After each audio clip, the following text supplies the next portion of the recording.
Less than a day after I buried my husband, I heard the soft metallic click of his study safe opening.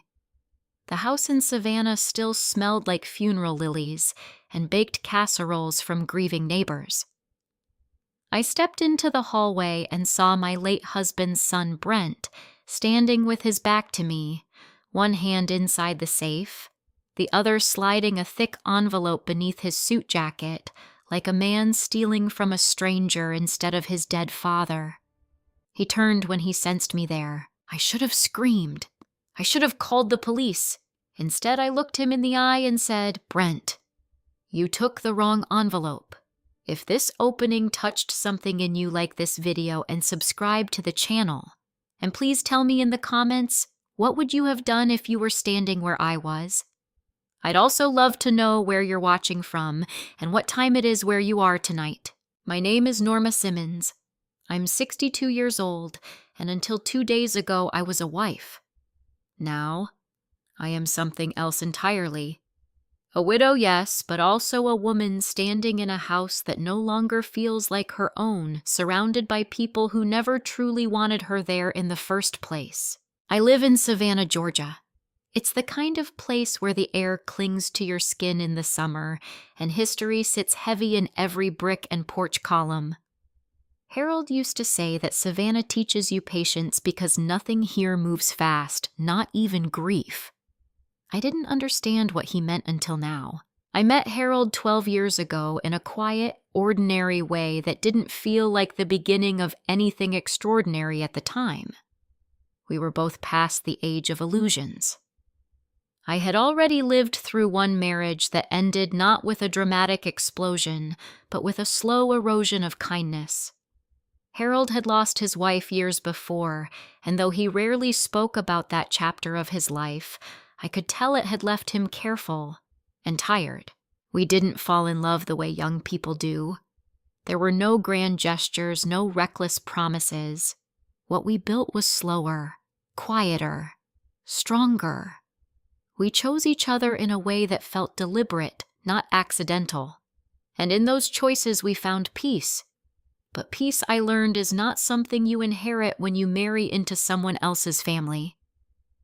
Harold had one son, Brent. From the beginning, Brent never hid what he thought of me. He didn't shout, didn't slam doors, didn't throw accusations. That would have been easier to face. Instead, he mastered something far colder politeness without warmth. He called me Norma, never Mrs. Simmons, never anything that acknowledged my place beside his father. He smiled in public, held doors, asked if I needed anything. But every word felt like it had been measured and stripped of sincerity. It wasn't open hostility, it was something quieter.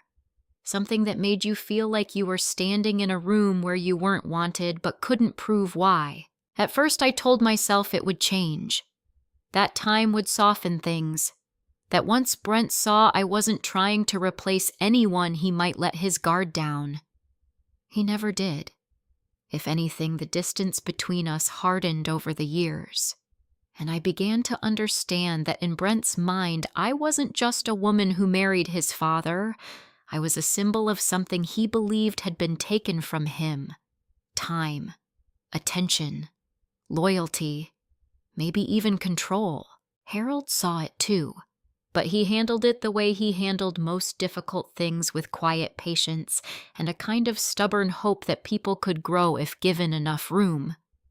Give him time, he would say whenever I asked if we should address the tension directly. He'll come around. But time didn't change Brent. It only made his resentment more refined. In the last year of Harold's life, something else began to change as well. At first it was subtle. Harold had always been a careful man, especially when it came to his business.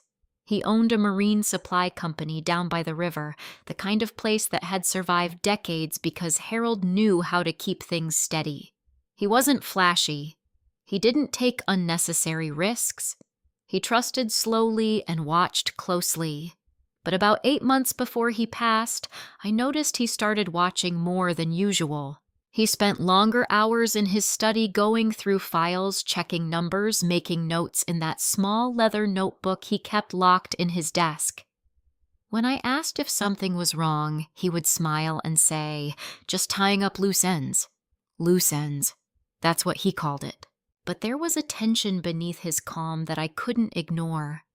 It showed in the way his shoulders stayed tight even when he sat down to dinner. In the way he sometimes paused mid-conversation as if his mind had wandered somewhere he didn't want to take me. And then there were the envelopes. It started about a month before his death. One evening he asked me to bring him a stack of large manila envelopes from the office supply drawer. I remember teasing him, asking if he was planning to open his own mailroom. He didn't laugh. Instead, he sat at his desk slowly labeling each envelope in his careful, slightly slanted handwriting. His hands trembled a little by then. His heart condition had been getting worse, but his focus was sharp, intentional. "What are those for?" I asked. "Just organizing things," he said. But that wasn't all he said. A few nights later, after we had gone to bed, he turned to me in the dark and spoke in a tone I hadn't heard from him before. "Norma," he said quietly, "if anything happens to me, don't just look at the safe." I remember frowning, confused. "What do you mean?" He hesitated, as if weighing how much to explain. "Pay attention to the envelopes," he said finally. "They'll tell you more than what's locked away." I thought he was being metaphorical, or maybe sentimental. People say strange things when they feel their time is shortening. I didn't press him. I wish now that I had. Harold passed away suddenly, though the doctors said it wasn't unexpected. His heart had been weakening for years, and one morning it simply gave out. There's a strange kind of silence that follows death. Not just the absence of a person's voice, but the absence of everything that person carried with them, their thoughts, their worries, the things they never finished saying. That silence settled over the house like dust. And into that silence, Brent and his wife Courtney stepped with unsettling ease. The day of the funeral was a blur of faces and condolences. The church was full. Harold had been respected, admired, known in ways that stretched beyond family. People shook my hand, hugged me, told me what a good man he had been. They were right. But as I sat in the front pew listening to Brent deliver the eulogy, something didn't sit right with me. He spoke beautifully, too beautifully. He talked about Harold as a guiding force, a steady hand, a father who had always been there. His voice never broke. His eyes never truly filled. And more than once I caught him glancing not at the casket, but somewhere else, somewhere distant, as if his mind was already moving ahead beyond the grief toward something waiting for him after the day was over. After the service, we returned to the house. People filled the rooms carrying plates of food, offering help I didn't know how to accept. Courtney moved through the crowd gracefully, thanking guests, managing conversations, playing her part perfectly. But when the house began to empty and the voices faded, the tone shifted. Courtney found me in the kitchen while I was rinsing dishes I didn't remember using. "You must be exhausted," she said, her voice soft, but her eyes sharp. "There's so much to handle after something like this." I nodded. "I'll manage." "I'm sure you will," she replied, leaning lightly against the counter. "It's just..." Harold had a lot of responsibilities. Accounts, documents, things that probably need to be reviewed sooner rather than later. There it was. Not grief, not comfort. Business. "I'm aware," I said carefully. She smiled, but it didn't reach her eyes. "Of course you are. We just want to make sure everything is handled properly, the way Harold would have wanted. The way Harold would have wanted. It sounded like concern. It felt like pressure. Later that evening, after the last guest had gone and the house had finally fallen quiet, I noticed something small but important. Harold's key ring. He had always kept it on the dresser in our bedroom. A simple habit. Predictable. Consistent. But now, it wasn't there. I stood in the doorway staring at the empty space where it should have been, a slow, cold realization forming in my chest. Someone had taken it, and I already knew who. I didn't confront Brent then, not yet, because something inside me, something I didn't fully understand at the time, told me this wasn't over. It was only just beginning, and somewhere in the back of my mind, Harold's voice echoed again, "Pay attention to the envelopes." The morning of Harold's funeral felt like a performance I hadn't agreed to star in. Savannah was wrapped in a soft gray haze, the kind that makes everything look quieter than it really is. The church sat under a canopy of old oak trees, their branches heavy with Spanish moss swaying like they were mourning in their own slow way. People arrived dressed in black, moving carefully, speaking in hushed tones, as if grief had rules they were trying not to break. I stood at the entrance for a while, greeting people I barely saw, hearing words that floated past me without landing. "I'm so sorry for your loss. He was such a good man. If you need anything." It all sounded the same after a while. Polite, expected, distant. Because none of them knew what it felt like to wake up in a bed that still held his shape and realize the silence wasn't temporary. Inside the church, I took my seat in the front pew. Brent and Courtney sat a few feet away, close enough to be family, far enough to feel like strangers. Courtney held Brent's arm, leaning into him just enough to be seen. She looked composed, almost too composed. Her makeup was flawless, her posture perfect, her expression carefully arranged between sorrow and strength. Brent sat upright, his hands clasped in front of him, not trembling, not restless. Controlled. That was the word. When it was time for the eulogy, he stood with a smooth confidence that caught me off guard. My father, he began, his voice steady and clear, was a man who believed in hard work, loyalty, and doing what was right even when it wasn't easy. The words were right. Anyone listening would have believed every one of them. But I watched his face. I watched his eyes. And I noticed something no one else seemed to. He wasn't looking at Harold's casket.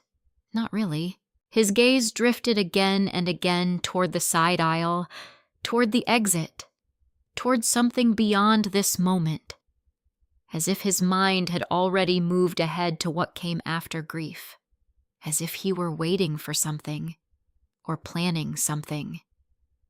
I felt a chill settle deep in my chest. By the time the service ended, I was exhausted not just from grief, but from watching, from noticing things I couldn't yet prove, from feeling like I was standing inside a story that hadn't revealed itself fully. We returned to the house afterward, and the shift was immediate. The quiet solemnity of the church dissolved into movement. People filling the rooms, setting down trays of food, opening cabinets, pouring drinks. Conversations overlapped, laughter slipped in where it didn't belong, and grief became something softer, less defined. I stayed near the edges, thanking people, accepting hugs, letting the day pass around me. Courtney moved through the crowd like she belonged there more than I did. She greeted neighbors by name, checked on guests, directed small tasks with an ease that might have looked helpful to anyone else. But to me, it felt calculated. Every gesture was visible, every word placed just right, and every now and then her eyes would flick toward the hallway leading to Harold's study, just for a second, but enough for me to notice. Brent, on the other hand, was harder to track. He didn't stay in one place long. He drifted from room to room, speaking briefly to people, offering quick smiles, then moving on before any conversation could settle. At one point, I saw him standing near the base of the staircase, his phone in his hand, his expression tight. He wasn't texting. He was thinking. Then he glanced up toward the hallway. The same hallway Courtney had been watching. A quiet understanding passed between them when she crossed the room and met his gaze. No words, just a look. And then they both turned away back into their roles. That was when I knew. This wasn't about mourning. This was about timing. By late afternoon, the house began to empty. Cars pulled away one by one. The voices faded and the air shifted again back into something heavier, something closer to the truth. I was in the kitchen rinsing a dish I didn't remember using when Courtney appeared beside me. "You really held up well today," she said softly. I nodded, not trusting my voice. "It's never easy," she continued, her tone gentle. "But at least now you can start putting things in order." I set the dish down slowly. "In order," I repeated. She smiled, but it didn't feel kind. "You know, Harold's affairs, his business, the house. There's a lot to go through." "I'm aware," I said. "Of course," she replied quickly. "I just mean Brent and I are here to help. We want to make sure everything is handled the right way." The right way. There it was again. I turned to face her fully. "And what way is that exactly?" I asked. For a moment, something sharp flickered behind her eyes. Then it was gone. "The way Harold would have wanted," she said smoothly. Before I could respond, Brent appeared in the doorway. "Courtney," he said, his tone casual but firm. "Can you give me a minute?" She hesitated, then nodded and stepped past him, leaving us alone. Brent leaned against the doorframe, crossing his arms. "You doing okay?" he asked. It sounded like concern. It felt like something else. "I've been better," I said. He gave a small, understanding nod. "Yeah," he said. "I get that." Silence stretched between us for a moment. Then he added, "There's going to be a lot to sort through in the next few days." "I know. And it's probably best if we stay organized," he continued. "Make sure nothing gets misplaced or overlooked." I studied his face. "What are you worried might be misplaced?" I asked. He held my gaze for a second too long. "Just paperwork," he said finally. "Important things." I didn't answer, because something in me had already started connecting the pieces. That night, after Brent and Courtney had gone upstairs, the house settled into a quiet that felt different from before. Heavier, more watchful. I walked slowly down the hallway toward our bedroom, passing the door to Harold's study. It was closed. That in itself wasn't unusual, but something about it felt deliberate. I paused for a moment, my hand hovering near the knob. Then I kept walking, because I wasn't ready to open that door yet. Not until I understood more. Inside the bedroom, I changed slowly, my movements mechanical. My eyes drifted to the dresser, to the place where Harold's keyring always rested. It was still missing. A small detail. But it settled something in my mind. This wasn't suspicion anymore. It was confirmation. I turned off the light and sat on the edge of the bed, the darkness wrapping around me. And that was when I heard it. A faint sound from down the hall, soft, metallic, a click. Not loud enough to wake someone who wasn't listening. But I was. I stood slowly, my heart beginning to pound. Not from fear, but from a strange, steady clarity. I moved quietly into the hallway, each step measured. The study door was no longer closed. It was slightly ajar, and inside, just visible through the narrow opening, was Brent, standing in front of the safe, exactly where he had no reason to be. In that moment, everything Harold had said, everything I had noticed, everything I had tried to explain away, all of it came together. This hadn't started after the funeral. It had been building long before, and now it was finally revealing itself. I didn't step inside. Not yet. I stayed in the hallway watching, waiting, letting him believe he was alone. Because whatever Brent thought he was about to take, he had no idea what he was really walking into. I didn't step into the study that night. I stayed in the hallway just beyond the reach of the light spilling from the partially open door, and I watched Brent from the shadows as he crouched in front of Harold's safe. There was something almost surreal about it, how calm he looked, how practiced. He wasn't fumbling or hesitating like someone doing something impulsive. He moved with quiet precision as if he had already imagined this moment many times before. The small desk lamp was on, casting a warm circle of light around him. Papers were spread neatly across the desk behind him, untouched. His attention was entirely on the safe. He had the key. Of course he did. I felt a slow, steady tightening in my chest. Not panic, not even anger, but something colder. Recognition. This wasn't a son grieving his father. This was a man executing a plan. I could have stopped him right then. I could have stepped into the room, demanded he explain himself, forced him to put everything back. But something held me back. Harold's voice. Pay attention to the envelopes. So I stayed where I was, and I watched. Brent opened the safe, fully leaning in just enough to block my view for a moment. When he shifted again, I saw his hand reach inside, moving past the obvious stack of documents, past the binders and folders that any sensible person would assume held the real value. He went straight for the envelopes. Not all of them, just one. He paused, reading the label. Even from where I stood, I could see the slight tilt of his head, the narrowing of his eyes. He was thinking, calculating. Then without hesitation, he pulled the envelope free. It was thick, heavy enough to suggest importance, but not so bulky as to draw attention. He held it in his hands for a second, as if weighing it not just physically but in meaning, and then he slipped it inside his jacket, just like that. No second look, no double checking, no curiosity about what else remained. He closed the safe, turned the key, and stood. That was when I stepped forward. The floor creaked slightly beneath my weight. He froze. For a brief second, his shoulders tensed, his back straightening in a way that betrayed him more than any expression ever could. Then he turned. And just like that, the mask came back. "Norma," he said, his voice smooth, almost casual.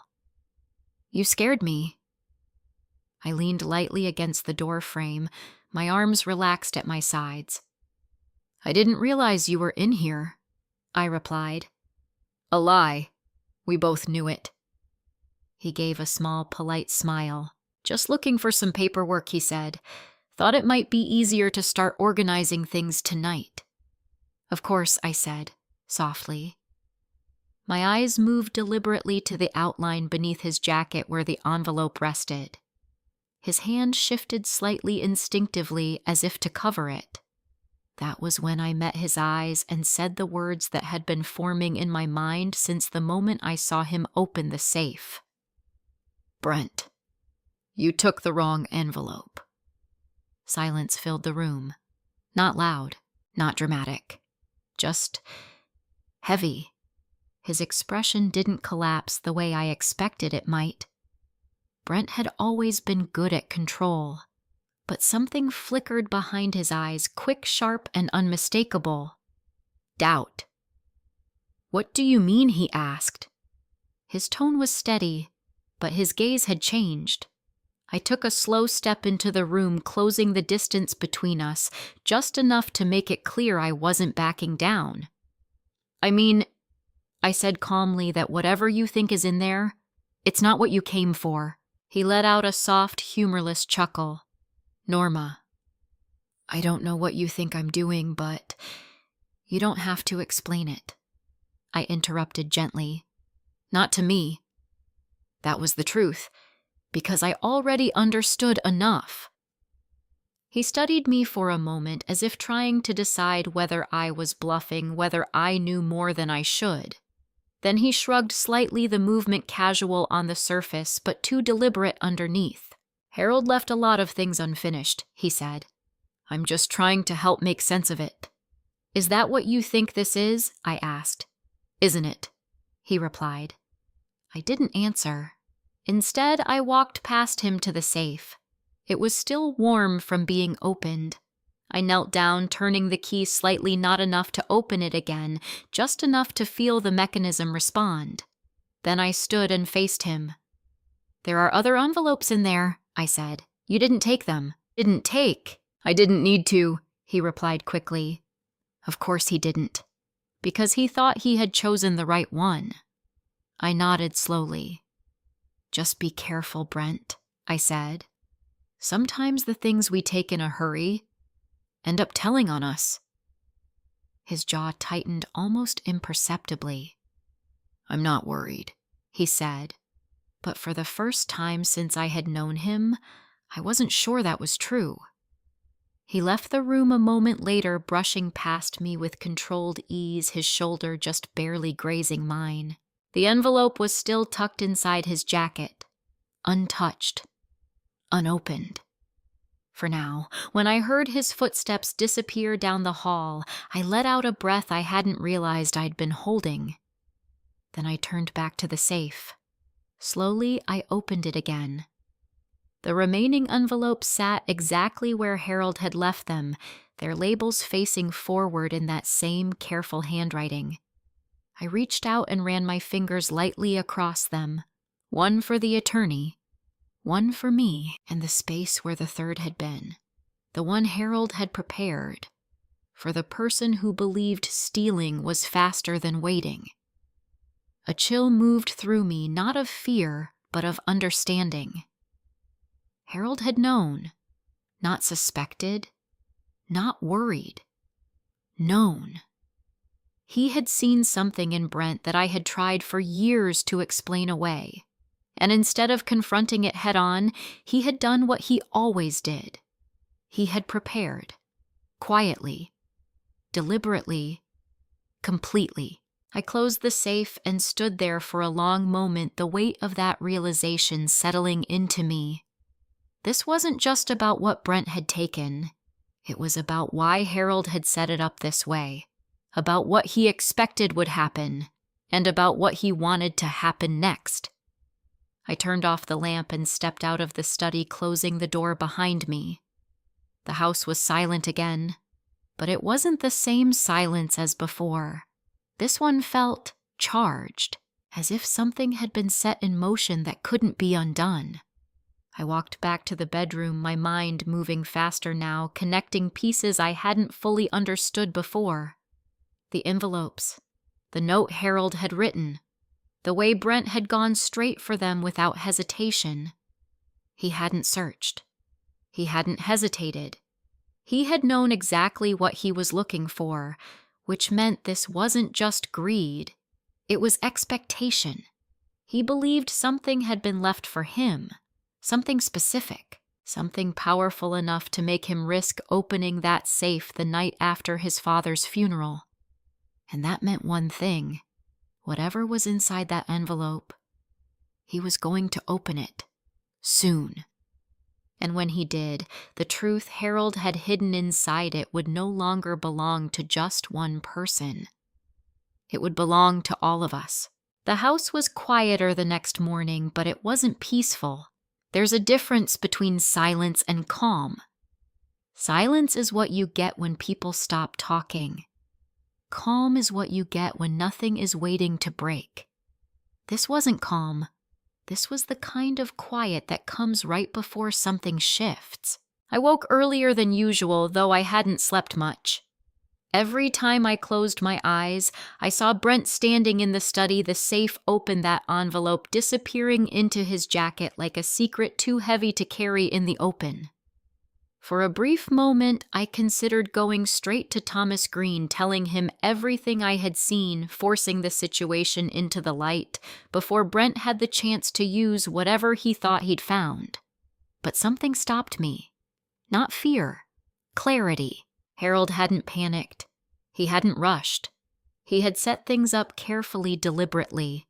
If I moved too quickly now, I might disrupt something he had already anticipated, so instead I made coffee. The simple routine steadied me. The familiar sound of the machine, the warmth of the mug in my hands, it grounded me in a way nothing else could. I was standing by the kitchen window watching the early light stretch across the backyard when I heard footsteps behind me. "Brent." "Morning," he said. His voice was even, controlled. I turned slowly, meeting his gaze.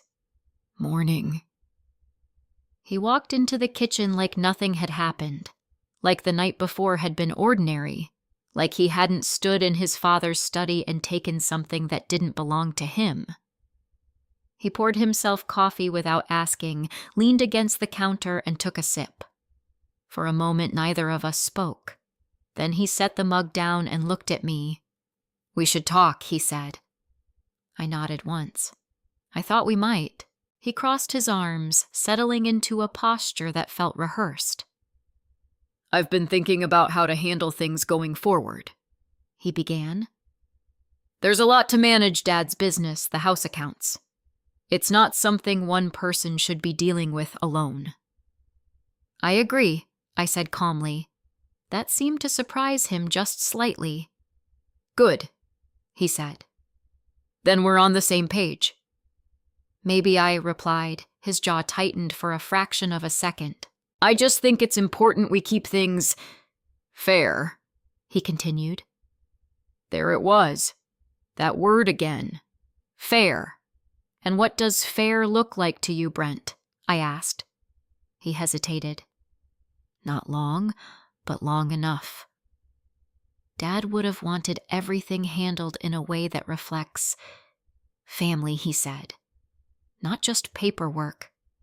Not just technicalities. Meaning, I pressed. His gaze sharpened. "Meaning you shouldn't have to carry all of this yourself," he said. "And I shouldn't be left out of decisions that affect what's mine." The word hung in the air between us. Mine. I studied him carefully. "You seem very certain about what belongs to you," I said. He didn't look away. "I am." Of course he was. Because somewhere upstairs, hidden in his jacket, or maybe already opened, already read, was that envelope. Whatever he had found inside it, it had given him confidence, or at least the illusion of it. "That's interesting," I said softly. He frowned slightly. Why, I took a slow sip of my coffee before answering. "Because from what I understand, I said anything that truly belongs to you won't depend on something you found in a safe last night." The shift was immediate, subtle, but unmistakable. His shoulders stiffened. His eyes narrowed just a fraction. "I don't know what you're talking about," he said. "No," I replied. I set my mug down carefully. "Then maybe we should wait for Thomas to explain it to both of us," I added. At the mention of Thomas Green, something flickered again behind Brent's eyes. This time it wasn't just doubt. It was concern. "When is he coming?" Brent asked. "Later today," I said. "He wanted to go over the next steps." Brent nodded slowly. "That makes sense." But his voice didn't quite match his expression. Because whatever he had expected that envelope to give him, it hadn't been confirmed yet, and now for the first time he wasn't entirely sure it would be. Courtney entered the kitchen a moment later, her heels clicking softly against the tile. She glanced between us, reading the tension instantly. "Everything okay?" she asked, her tone light but observant. "Just discussing logistics," Brent said quickly. "Good," she replied, stepping closer to him. Because we should get ahead of things. The sooner everything is clear, the better for everyone, she smiled at me. But it wasn't warmth. It was positioning. I'm sure Norma wants clarity just as much as we do, she added. I held her gaze. Clarity is always helpful, I said. But it depends on what you're trying to make clear, I added quietly. For a brief moment, the room felt smaller. Then Courtney turned away, reaching for a cup, breaking the tension with practiced ease.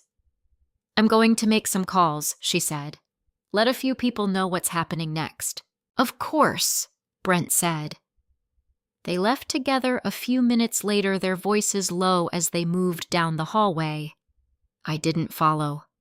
I didn't need to, because the real shift wasn't happening in their conversations. It was happening inside Brent. An hour later, Thomas Green arrived. He carried his usual leather briefcase, his posture straight, his expression composed. He had been Harold's attorney for over 20 years. If there was anyone who understood how Harold thought how he planned it, was Thomas. Norma, he said gently as he stepped inside. I'm very sorry. Thank you, I replied. Brent and Courtney joined us in the living room shortly after, both dressed as if they were attending a meeting rather than sitting in a house that still held the echo of a funeral. Thomas didn't waste time with pleasantries. There are a few things we need to go over, he said, taking a seat and opening his briefcase. Procedures, timelines, responsibilities. He glanced briefly at Brent. And expectations. Brent nodded, leaning forward slightly. Of course. Thomas folded his hands. First, I want to make something very clear, he said. Any documents, notes, or papers found within the house, whether in a safe, a drawer, or anywhere else, do not override the formal estate plan that Mr. Simmons established through proper legal channels. The words landed exactly where they needed to. I watched Brent carefully. His reaction was small, but it was there, a tightening around the mouth, a flicker in the eyes. So nothing found privately can change ownership, Brent asked. Correct, Thomas said calmly. Not without legal validation, and certainly not without being reviewed through proper probate procedures. Silence followed. Courtney shifted slightly in her seat.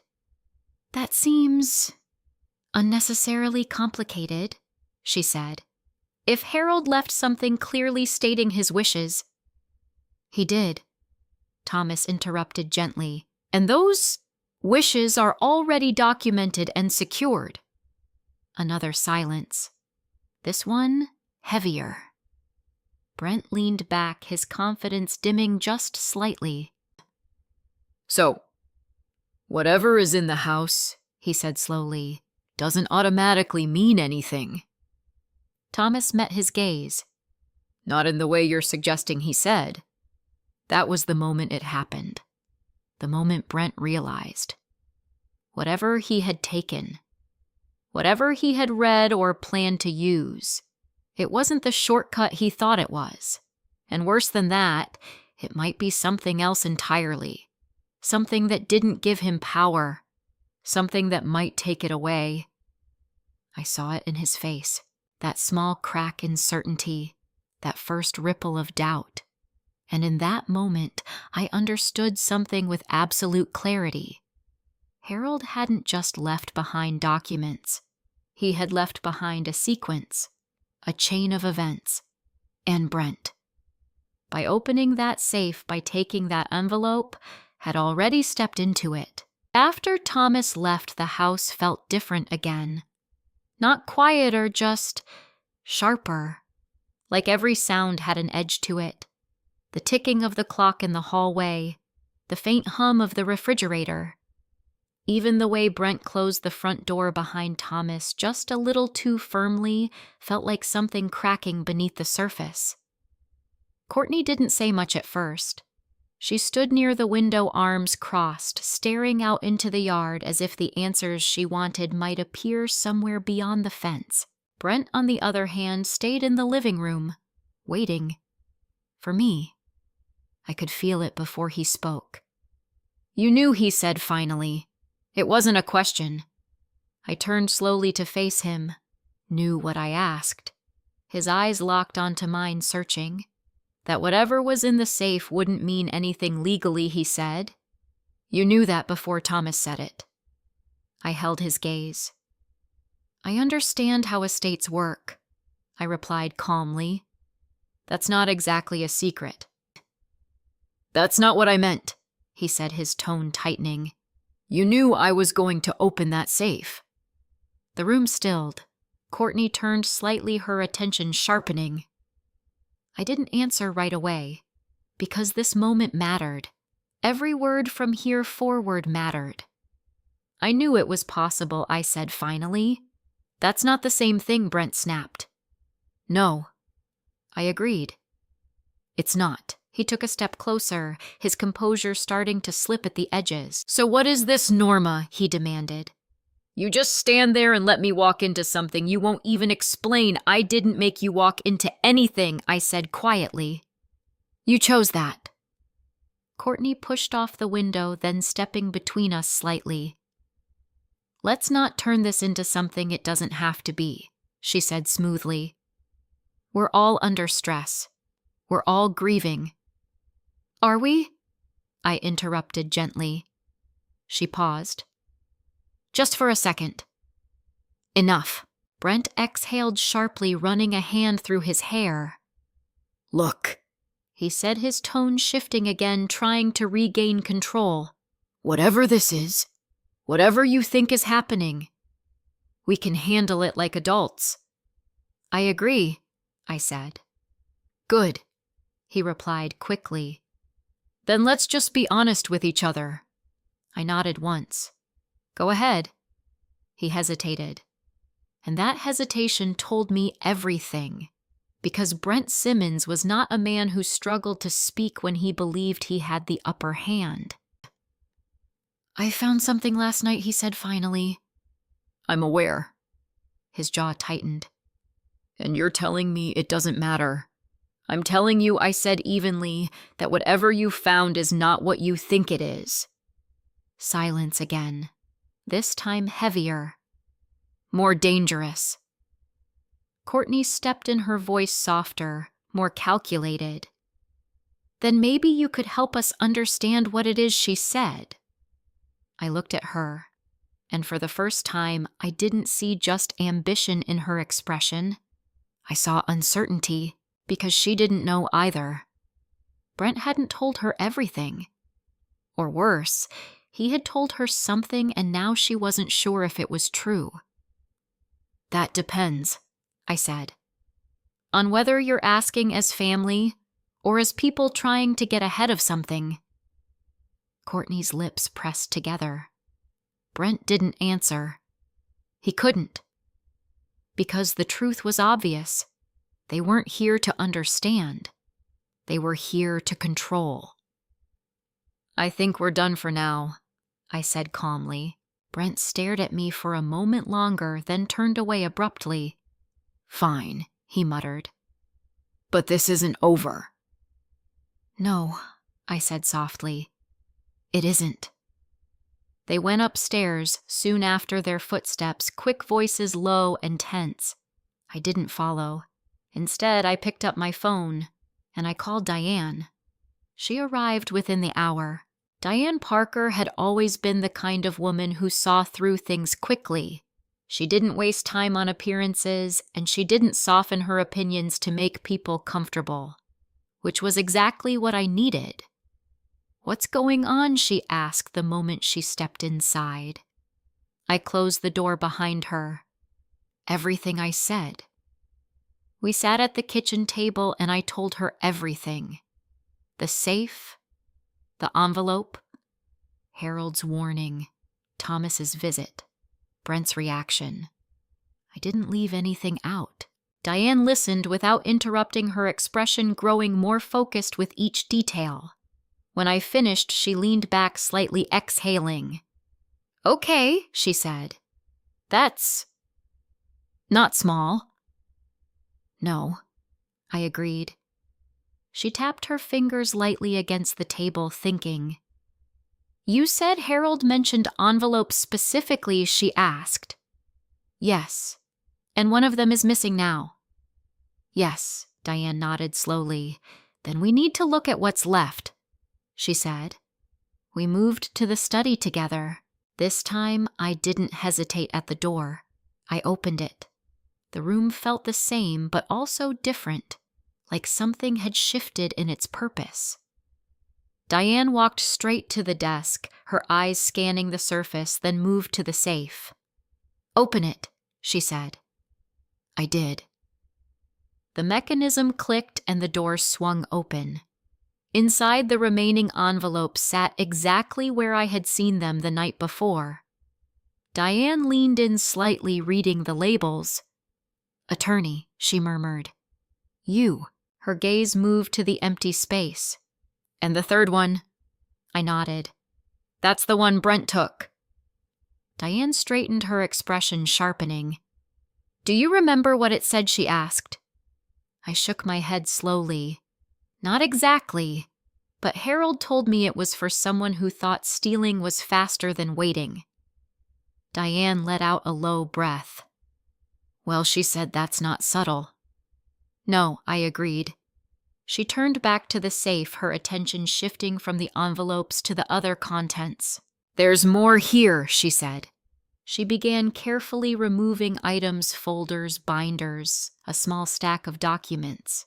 Each one she examined briefly before setting aside. Then she paused. "What's this?" she asked. I stepped closer. It was a thin ledger tucked beneath the other papers. I hadn't noticed it before. Diane opened it, flipping through the pages. Her expression changed almost immediately. "This isn't just notes," she said. "This is tracking." "Tracking what?" She turned the book toward me, pointing to a column of numbers. "Withdrawals," she said. "Small ones, spread out over time." I frowned. "From where looks like one of Harold's business accounts," she replied. My stomach tightened. "That doesn't make sense," I said. "Harold was meticulous with his finances." "Exactly," Diane said. "Which means if these are here, he noticed them too." She flipped another page. "They're consistent," she added. "Not random. Someone's been pulling money in a way that wouldn't raise immediate alarms." A slow, cold realization began to form. "You think someone was taking from him?" I asked. Diane met my eyes. "I think someone's been taking from him for a while." Silence filled the room, but it wasn't empty. It was heavy with meaning. "Brent," I said quietly. Diane didn't answer. She didn't need to, because we were both thinking the same thing. And then she noticed something else. A small piece of paper tucked into the back of the ledger. She pulled it out carefully. "What does that say?" I asked. Diane read it aloud. "If Brent takes envelope C, give the USB to Thomas." My breath caught. "USB?" I repeated. Diane looked up. "Did Harold have one?" I nodded slowly. "Yes. He kept a small one in his desk, locked." We both turned toward the desk at the same time. The drawer was still locked. But now, we knew exactly why. And suddenly, the envelope Brent had taken felt less like a theft, and more like a trigger. Something Harold had been waiting for. Something that, now that it had happened, couldn't be undone. Diane looked at me, her expression serious. "Norma," she said, "whatever's on that USB. Harold didn't want it opened unless Brent made a move." I swallowed. "And he did," I said. Diane nodded. "Then it's time we see what Harold already knew." I didn't open the USB right away. even after Diane found the note. Even after we both stood there in Harold's study, the weight of his handwriting still hanging in the air like something unfinished. If Brent takes envelope C, give the USB to Thomas. It wasn't a suggestion. It was a sequence. And something in me understood that breaking that sequence, moving too fast, skipping steps, might undo whatever Harold had carefully put into motion. "We should call Thomas," Diane said. I nodded. Yes. But before I reached for my phone, I glanced toward the hallway. The house was quiet. Too quiet. Brent and Courtney were upstairs behind closed doors, and for the first time since all of this began, I felt something shift inside me. Not fear, not hesitation. Resolve. "Let's not tell them yet," I said. Diane raised an eyebrow. "You're sure?" "Yes," I replied. "If Harold wanted this handled through Thomas, then we do it properly." She studied me for a moment, then nodded. "All right," she said. "We do it your way." I called Thomas. He didn't sound surprised when I told him we needed to meet again. Not curious, not alarmed, just prepared. "I'll be there within the hour," he said. We waited in the study. Neither of us spoke much. Diane flipped through the ledger again, marking patterns, tracing dates.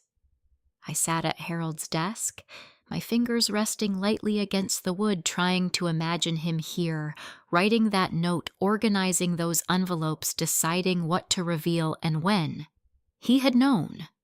That thought kept returning, steady and undeniable. Not suspected, not feared, known. And instead of confronting Brent, instead of forcing the truth into the open while he was still alive, Harold had done something far more deliberate. He had documented it, preserved it, and set it aside, waiting for the right moment, waiting for proof, waiting for Brent to make a choice. A little over an hour later, Thomas arrived. This time he didn't sit in the living room. He came straight to the study. His eyes moved quickly across the desk, the open safe, the ledger in Diane's hands. "You found something," he said. "Yes," I replied. I handed him the note. He read it once.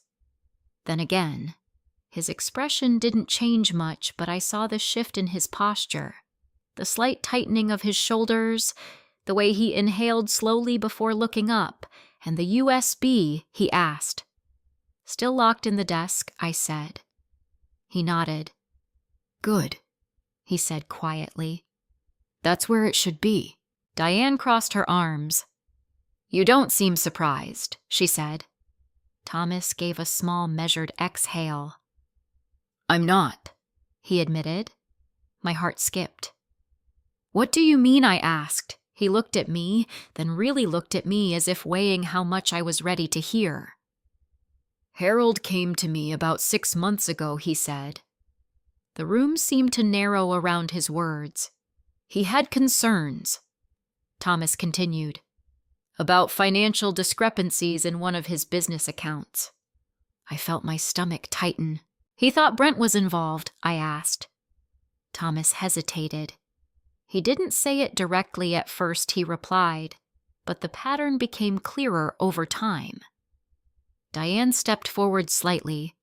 What kind of pattern? Thomas reached for the ledger in her hands, flipping through it with practiced ease. "This," he said. "Small withdrawals, regular intervals, just under thresholds that would trigger automatic review." "Intentional?" Diane murmured. "Yes," Thomas said. "Very." My hands curled slightly against the desk, and Harold knew I asked. He suspected, Thomas corrected gently. "But suspicion isn't enough. Not legally. Not when it comes to family." I closed my eyes for a brief moment. Of course. Harold hadn't just been protecting his business. He had been protecting his son, even while suspecting him. So he started gathering evidence, I said. Thomas nodded. Carefully, he said quietly. He didn't want to accuse Brent without proof. And the USBI asked. Thomas glanced toward the desk. That's where he stored everything he couldn't risk leaving in plain sight, he said. Copies of financial records, access logs, correspondence. Diane let out a low breath. He built a case, she said. Yes, Thomas replied, but he didn't finalize it. Why not? I asked. Thomas met my eyes. Because he didn't want to believe it, he said simply, the truth of that hit harder than anything else. Harold hadn't stopped because he lacked evidence. He had stopped because he still hoped. Hoped Brent would come to him. Hoped Brent would confess. Hoped his son would choose differently. And the envelopes, I asked quietly. Thomas's gaze shifted slightly. That was his idea, he said. What kind of idea? A test, he replied. Diane frowned. A test? Thomas nodded. He told me that if Brent was innocent, he would never open that safe without permission, he said, and if he was guilty, he wouldn't be able to resist. The room went still. And the envelope Brent took? I asked. Thomas exhaled slowly. That one was specific, he said. How it contained a letter, he replied, written directly to Brent. My chest tightened. What did it say? Thomas hesitated again.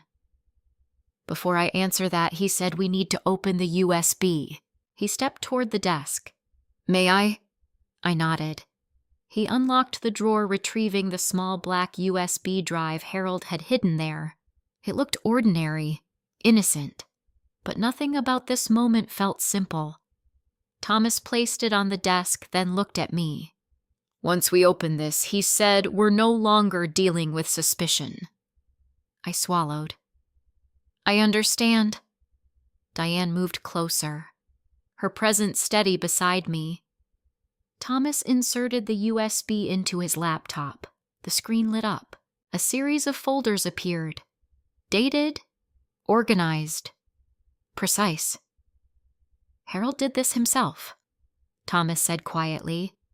I leaned in slightly, my heart pounding in a slow, heavy rhythm. Thomas opened the first folder. Inside were scanned bank statements, highlighted, annotated, each mark deliberate, each note in Harold's handwriting. Dates circled, amounts underlined, patterns drawn. Diane exhaled sharply. This is thorough, she said. Thomas nodded. He didn't want there to be any doubt. He opened another folder. Security logs, access times to Harold's office, late nights, unscheduled entries, each one matching the dates of the withdrawals. My breath caught. Brent, I whispered. Thomas didn't respond. He didn't need to. The evidence spoke clearly enough. Then he opened the final file. An audio recording. The timestamp was from 3 weeks before Harold died. Thomas clicked play. The room filled with Harold's voice. Weaker than I remembered, but unmistakably his. If you're hearing this, he said slowly, then something has already gone wrong. I felt my throat tighten. I didn't want to believe it, Harold continued. Not about my own son. But the numbers don't lie, and neither do patterns. There was a pause, a breath. I'm not leaving this to chance, he said. If Brent is innocent, this will never matter, but if he's not. Another pause, longer this time. Then he'll show it himself. The recording ended. Silence followed. Heavy, unavoidable. Diane spoke first. He knew she said quietly. Thomas nodded. Yes, he said. He knew enough. I stared at the screen, my vision blurring slightly. Not from tears, from something deeper. A realization that settled slowly, painfully. Harold hadn't set a trap out of cruelty. He had set it out of hope. Hope that Brent wouldn't take the envelope. Hope that he wouldn't prove what Harold feared. But Brent had taken it. And in doing so, he hadn't just stolen from the safe. He had answered the one question Harold couldn't bring himself to ask out loud. I looked at Thomas, and the letter I said. What did Harold write to him? Thomas closed the laptop slowly. He wrote the truth he said. My chest tightened. And Brent, I whispered, has already read it. Thomas met my gaze. Yes, he said. And now, he paused. He knows his father was watching. For a long moment after the recording ended, none of us spoke. The study felt smaller somehow, as if the walls had drawn in closer to hold the truth we had just uncovered. Harold's voice still echoed in my mind, not just the words, but the weight behind them. The restraint. The quiet heartbreak of a man who had seen enough to know, but not enough to stop hoping. Diane was the first to move. She stepped back from the desk, crossing her arms tightly as if holding herself steady. Well, she said under her breath that answers more than I expected. Thomas closed his laptop with careful precision. Yes, he said. It does. I remained where I was, my hands resting against the edge of the desk, trying to absorb everything at once. Harold hadn't been confused. He hadn't been paranoid. He had been methodical. And the envelope Brent had taken was never meant to protect him. It was meant to reveal him. What exactly was in that letter, I asked, finally my voice quieter than I intended. Thomas looked at me, then at Diane, as if confirming that we were ready to hear it. It wasn't a legal document, he said. It wasn't meant to transfer anything or grant authority. Then what was it Diane pressed? Thomas exhaled slowly. It was a statement, he said. A confirmation. My stomach tightened. Of what? He held my gaze. Of intent, he replied. The word landed with quiet force. Harold wrote it specifically for Brent. Thomas continued. He made it clear that if Brent was reading that letter outside of my presence, outside of proper procedure, then he had opened the safe dishonestly. Diane's expression hardened. So the moment Brent opened that envelope, he proved exactly what Harold feared. Yes, Thomas said. A cold clarity settled over me. It wasn't just about what Brent had taken. It was about the act itself, the choice. What else, I asked. Thomas hesitated only briefly this time. He also included a partial document, he said. A photocopy of a page that looks like part of a transfer plan. I frowned. Looks like it's incomplete, Thomas explained. Out of context, it could be misinterpreted as evidence of a private arrangement. Something Brent might believe gives him leverage. Diane let out a low, humorless breath. So Harold dangled exactly what Brent wanted to see. Yes, Thomas said, just enough to tempt him, not enough to actually help him. And if Brent tried to use it, I asked. He would expose himself, Thomas replied, because the document wouldn't hold up under scrutiny. It would raise more questions than it answers. I closed my eyes for a moment. Harold hadn't just anticipated theft. He had anticipated desperation. He forced Brent into a position where the only way forward was to reveal himself, Diane said quietly. Yes, Thomas confirmed. Silence settled again, but this time it felt different. Not uncertain. Resolved. The truth was no longer hidden. It was waiting. Waiting for Brent to act on what he believed he had gained. What happens now, I asked. Thomas considered the question carefully. That depends on Brent, he said. I let out a slow breath. Of course it does, because Harold had already done his part.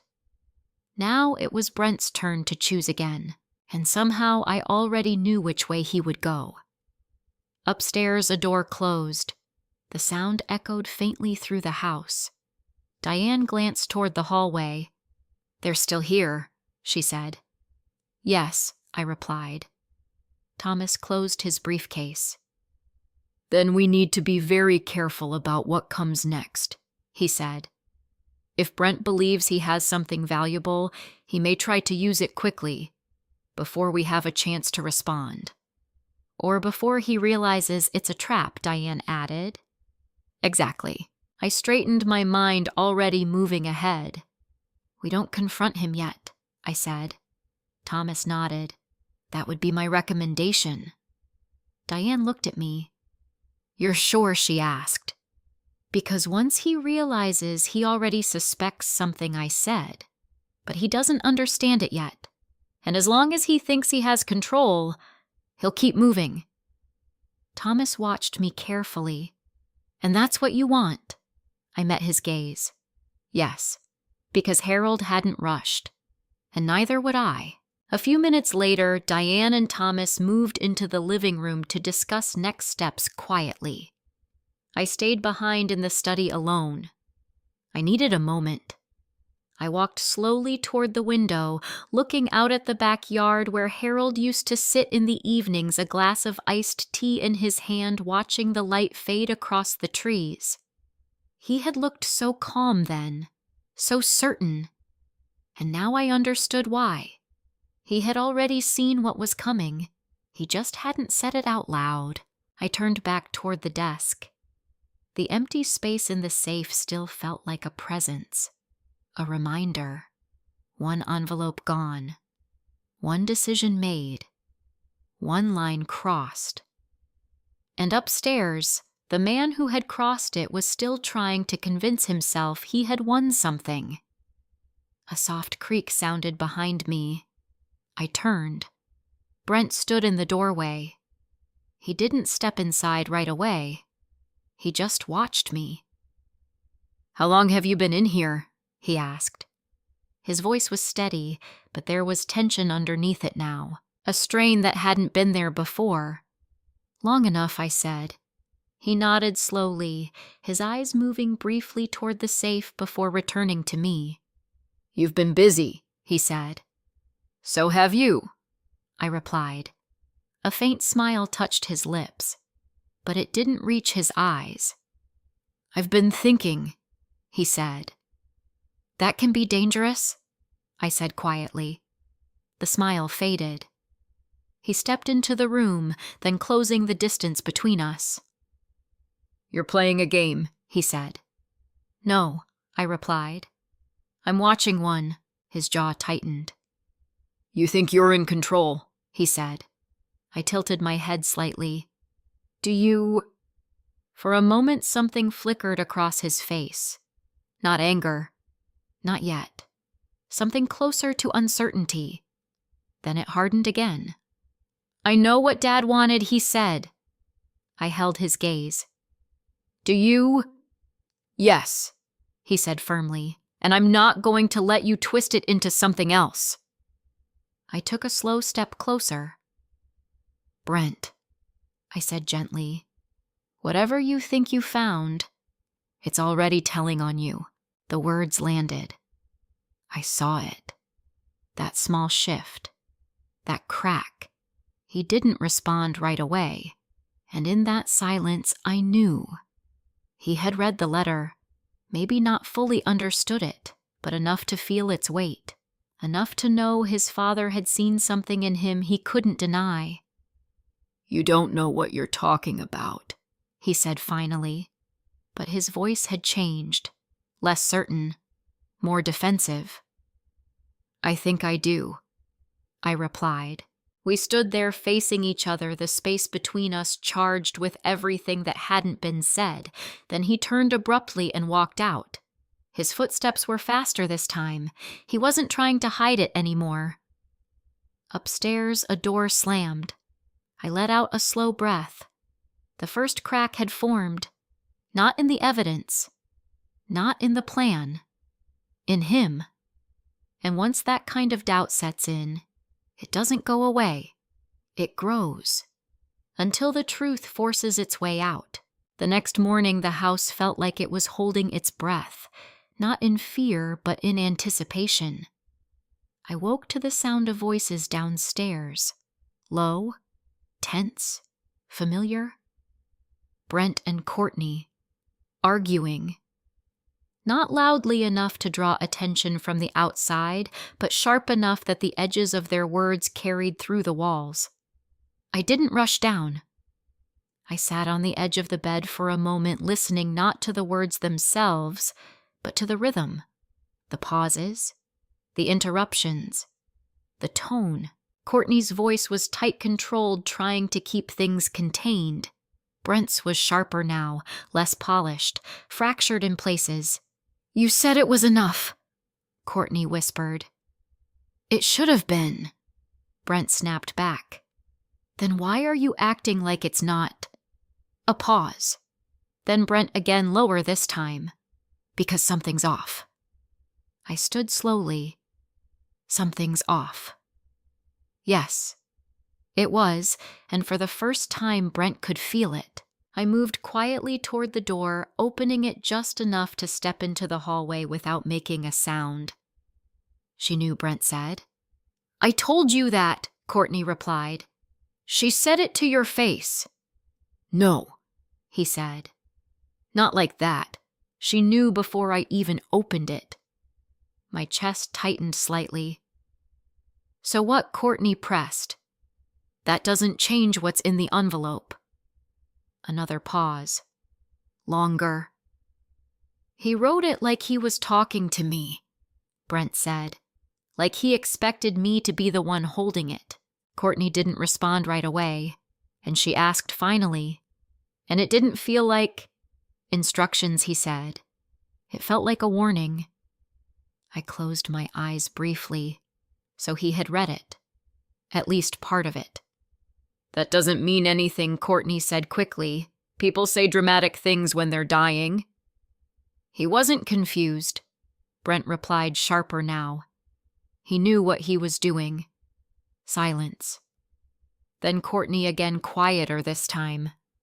"Then maybe he wanted you to have it." Brent let out a short, bitter laugh. "Yeah," he said. "That's exactly what it felt like." The sarcasm was clear. Whatever confidence he had woken up with that morning was already starting to unravel.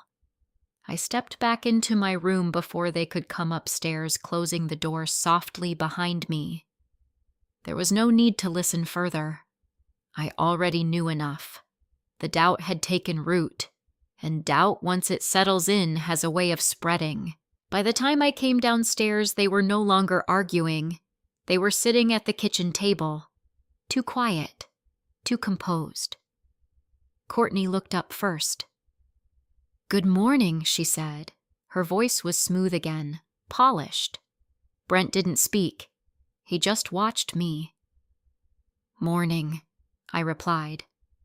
I poured myself coffee, moving slowly, deliberately aware of their eyes on me. Neither of them mentioned the envelope. Neither of them mentioned the argument, but the tension was there, thicker than before. "Thomas is coming back later," I said casually. Courtney's head tilted slightly. "Again?" "Yes," I replied. "There are still things to go through." Brent's gaze sharpened. What kind of things, he asked. "Clarifications," I said, "about what he pressed." I turned to face him. "About anything that might be misunderstood," I said evenly. Silence. Courtney shifted slightly in her seat. "Well," she said lightly, "I'm sure we all want clarity." "I'm sure we do," I replied. Brent didn't respond. He just picked up his coffee and took a slow sip, his eyes never leaving mine. Later that afternoon, the house filled with a different kind of energy. Not chaotic. Focused. Thomas arrived along with Detective Elena Torres. Elena was nothing like I expected. She didn't carry herself with force or authority. She didn't need to. Her presence was quiet, observant, controlled. The kind of person who didn't miss things. Brent noticed her immediately. "Who's this?" he asked, his tone careful. Detective Torres Thomas said calmly, "She's here to review some financial concerns related to Harold's business." Brent's posture shifted. "Not dramatically, but enough." "Financial concerns?" he repeated. "Yes," Thomas said. "Irregularities that need to be addressed." Courtney leaned forward slightly. "I'm sure there's a simple explanation for anything like that," she said. Elena didn't respond right away. She simply observed, watched, listened. Then she spoke. Maybe she said, "But that's what we're here to find out." The room grew quieter. Brent set his cup down carefully. "What kind of irregularities?" he asked. Thomas opened his briefcase, pulling out copies of the documents from the USB. "These," he said. He placed them on the table. Brent glanced down, and for the first time since all of this began, I saw something unmistakable in his face. Recognition, followed immediately by something else. Fear. "That doesn't prove anything," he said quickly. "No," Thomas agreed. "Not on its own." Elena stepped closer. "But patterns do," she said. Courtney's eyes moved between them. "Are you accusing someone?" she asked. "No," Elena replied calmly. "We're reviewing information." Brent's jaw tightened. "This is ridiculous," he said. "Dad was sick. He could have made mistakes." Elena Thomas said quietly, "Show him the timestamps." She nodded, sliding another document forward. "Access logs. Dates. Times." Brent's hand stilled. "These show entries into Harold's office outside of normal hours," she said. Brent didn't look up. And he said, "And those entries align with the withdrawals," she continued. Silence. Heavy. Unavoidable. Courtney leaned back slightly. "That doesn't mean anything," she said again, but her voice had lost some of its certainty. Elena met her gaze. "It means we're asking the right questions," she said. I stood slightly apart from the table watching. Not speaking, not intervening. Because this moment didn't belong to me. It belonged to the truth, and the truth was finally starting to speak for itself. A sudden movement at the doorway caught my attention. Mia. She stood there hesitant, her backpack still over one shoulder. Her eyes moved quickly between the people in the room. Then they landed on me. And something in her expression shifted. Relief. Fear. Decision. "Grandma," she said softly. I stepped toward her immediately. "It's okay," I said gently. She shook her head. "No, it's not," she whispered. Brent turned sharply. "Mia, go upstairs," he said. She didn't move. "I need to show her something," Mia said. Her voice trembled, but she didn't look away. Courtney stood. "Mia, this isn't the time." "Yes, it is," Mia said louder now. The room stilled, every eye on her. Slowly she reached into her bag and pulled out her phone. Her hands were shaking. "I heard you," she said, her voice breaking slightly as she looked at Brent. "Last night, in the garage." Brent's face went still. "I wasn't supposed to," she added. "But I did." Courtney stepped forward quickly. "Mia, give me that." "No," Mia said, pulling back. She turned to me. "I recorded it," she whispered. The words hit the room like a crack of thunder. Silence followed. Complete. Otal. Brent didn't speak. Didn't move. For a second he looked like he might deny it. Like he might try to take control again. But then his eyes flicked to the phone, and everything changed. Because whatever was on that recording, he knew. And in that moment, the balance shifted completely. From suspicion to proof. No one moved for a full second after Mia said it. It was the kind of silence that doesn't just fill a room, it locks it. Her phone trembled in her hands, the screen still dark as if even it understood what it was about to reveal. I stepped closer to her instinctively, not to take the phone but to steady her. "It's okay," I said softly, but I knew it wasn't. Because once something like this is said out loud, there's no way to put it back. Brent recovered first. "Mia," he said, his voice low but tight, "you don't know what you're talking about." She flinched but didn't step back. "I do," she said. Courtney moved quickly now, her composure slipping for the first time. "Give me the phone," she said, reaching out.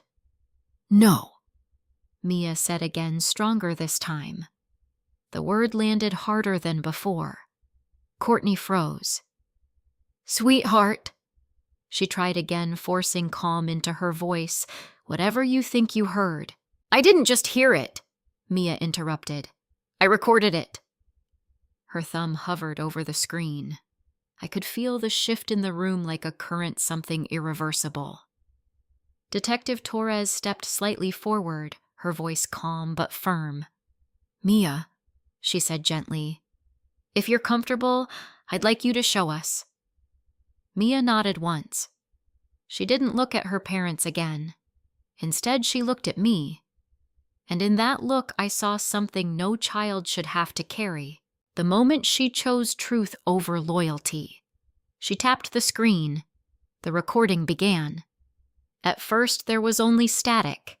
The muffled hum of a garage door half open, the echo of voices bouncing off concrete walls. Then Courtney's voice came through. "We need to get rid of anything that ties back to him." My chest tightened. Brent responded, his tone sharper than I had ever heard it before.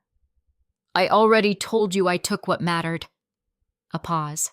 Then Courtney again. "You said it was enough." "It should be," Brent snapped. That envelope was supposed to be the final piece. My breath caught. There it was. Clear. Unmistakable. I thought it was the transfer, he continued, his voice lower now. The one he didn't file yet.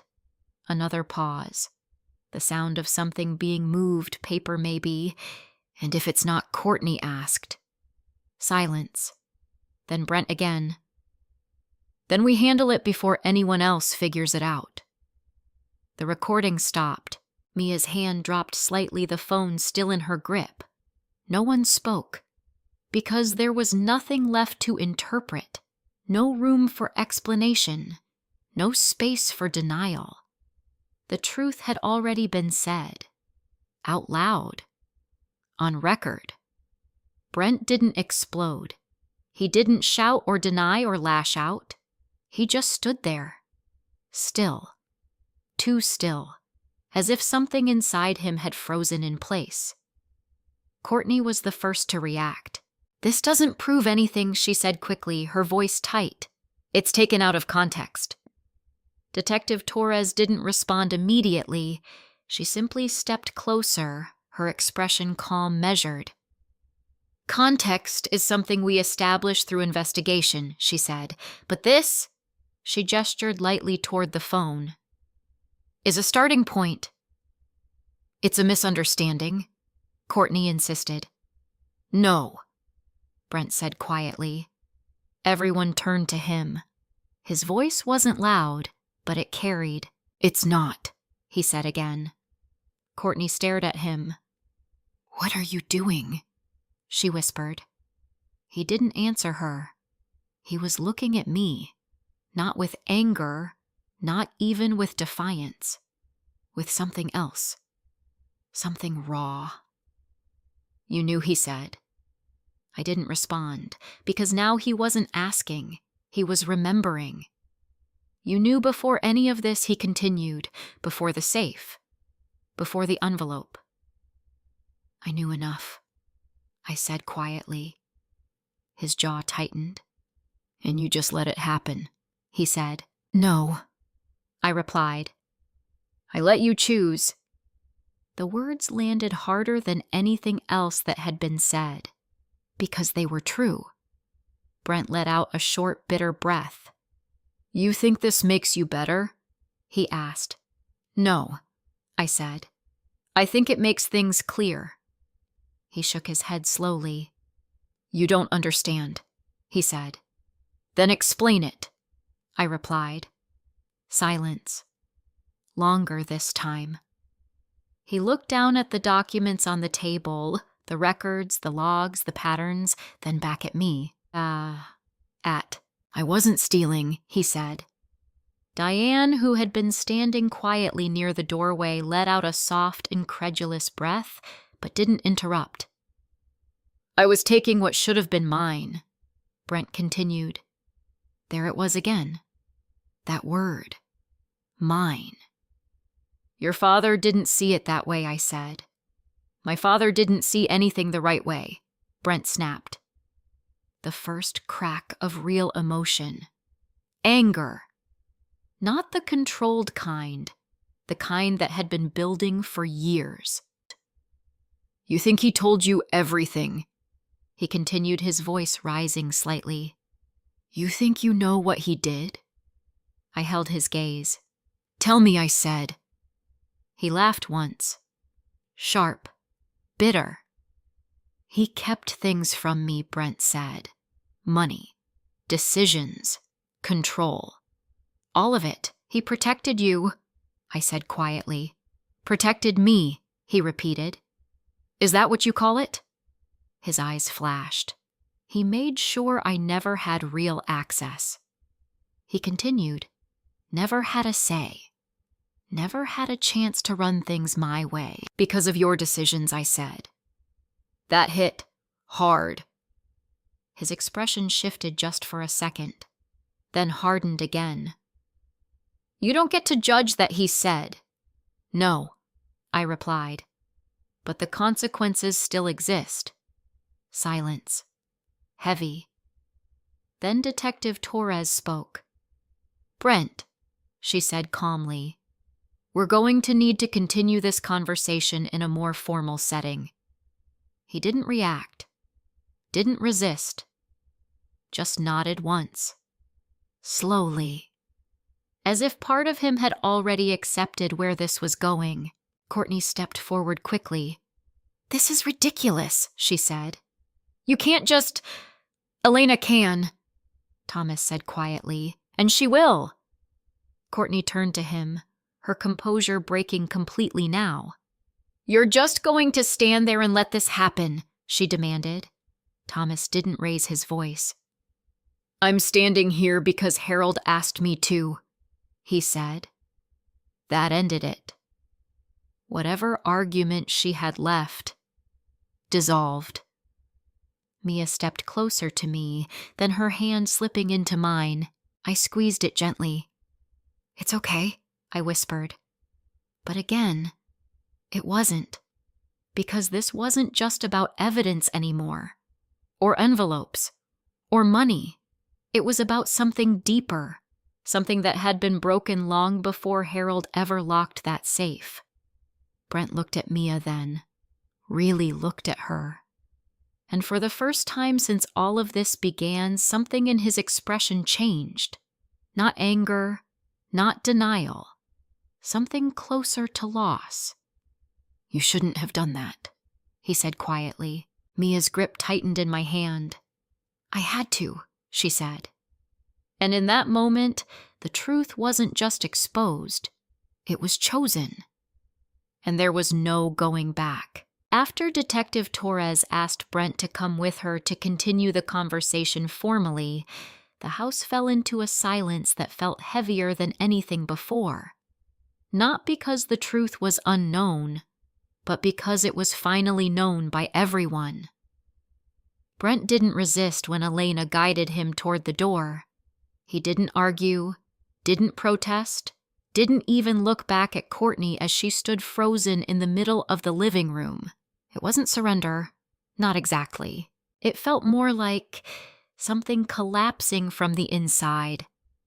Courtney, however, didn't collapse. She recalculated. I saw it happen in real time, the way her posture straightened, the way her expression shifted from shock to strategy. "Wait," she said quickly, stepping forward. "This is getting blown out of proportion." Elena paused, turning slightly. "No one is making conclusions yet," she said calmly. "We're continuing a conversation." Courtney forced a tight smile. "Then maybe that conversation should include all of us," she said. "Because if there are financial questions, they don't just involve Brent." That was her move. Distance, but not too much. Just enough to avoid being left behind, but not enough to fully stand beside him. Elena studied her for a moment. "We can talk," she said. "But right now I need to speak with Brent." Courtney hesitated, then nodded. "Of course." The door closed behind them with a quiet final sound. And just like that, the house was left with what remained. Diane exhaled slowly, shaking her head. "Well," she said under her breath, that escalated fast. Thomas didn't respond immediately. He gathered his documents carefully, his movements precise, deliberate. "This was always where it was heading," he said finally. Courtney turned to him sharply. "You knew about this?" she asked. Thomas met her gaze. "I knew Harold had concerns," he said. "I didn't know how far they went." "That's convenient," she replied. "It's accurate," he said. She held his gaze for a moment longer, then looked away. Because arguing with Thomas Green wasn't something she could win. Not here. Not now. Mia's hand was still in mine. I felt her trembling even though she was trying to stay steady. "You did the right thing," I whispered to her. She nodded slightly, but her eyes were distant. "Because doing the right thing doesn't make it easier when it's your own family you're standing against." Diane stepped closer to us. "You okay?" she asked Mia gently. Mia hesitated. "I don't know," she admitted. That honesty hurt more than anything else in the room, because it was the one thing no one could fix. Courtney turned, then her attention shifting toward Mia. "You shouldn't have involved yourself in this," she said. Her tone wasn't loud, but it was sharp. Mia stiffened. "I didn't want to," she said quietly. "But you left me no choice." Courtney's expression flickered. Just for a second. Something close to irritation. Or maybe resentment. "You don't understand what's going on," she said. "I understand enough," Mia replied. That was the moment something broke. Not loudly, not dramatically, but unmistakably. Courtney looked at her daughter, and for the first time she didn't look in control. She looked exposed. Then she turned away. "I need some air," she muttered, grabbing her purse and heading for the door. No one stopped her. The door closed behind her and the house fell silent again. Different this time. Emptier. Thomas looked at me. "We should talk," he said. I nodded. Diane guided Mia toward the couch, sitting with her, giving her space but not leaving her alone. I followed Thomas into the study. The same room, the same desk. But everything felt different now, because the truth that had been hidden there was no longer contained. It was out. Alive. Moving. Thomas set his briefcase down and turned to me. "There's something else you need to know," he said. My chest tightened slightly. "What is it?" He hesitated. Not because he didn't want to tell me, because he knew it mattered. "A few years ago," he said, "Harold came to me about Brent." I stayed still, listening.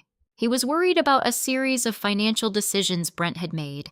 Thomas continued. Risky ones. Poorly structured loans. Investments that didn't hold. I frowned. I didn't know about that. No, he said. You wouldn't have. Harold handled it privately. Handled it how Thomas exhaled slowly. He paid it off, he said. The words hit harder than I expected. All of it, I asked. Yes.